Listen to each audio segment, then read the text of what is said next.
কথা বইলেন, রাগে জিদে কষ্টে বা অভিমানে কখনো কথা বলা বন্ধ করে দিয়েন না।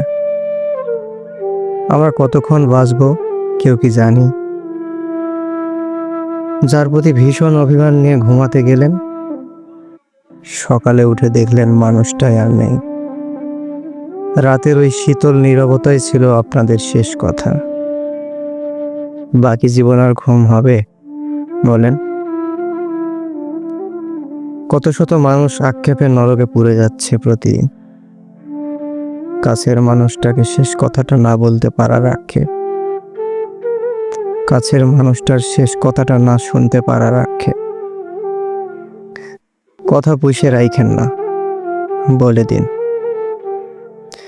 কথা আসলে পুষে রাখার জিনিস না, ওটা তো বনো হাঁসের মতো। ওদের স্বচ্ছ জলে সাঁতরে বেড়ানোর কথা।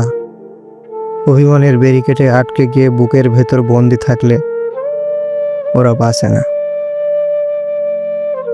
ঠোঁটের খামে করে কথা থেকে প্রাপকের কাছে পৌঁছে দিন, এই মুহূর্তে, এক্ষুনি।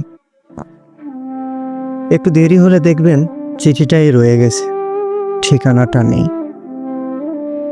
এই চিঠিটি রাখা যায় না, ফেলে দেওয়া যায় না, পৌঁছে দেওয়াও যায় না।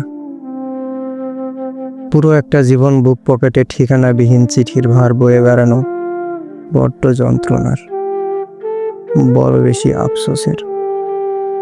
তাই বলি যে কথা বললেন, রাগে জিদে অভিমানে বা কষ্টে কখনো কথা বলা বন্ধ করে দিয়েন না। মানুষ আর বাসে কয়দিন বলেন?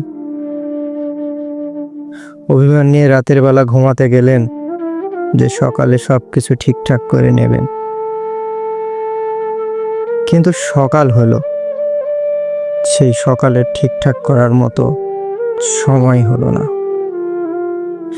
যার প্রতি ভীষণ অভিমান নিয়ে ঘুমাতে যাবেন, সকালে উঠে দেখবেন সে মানুষটাই আর নেই।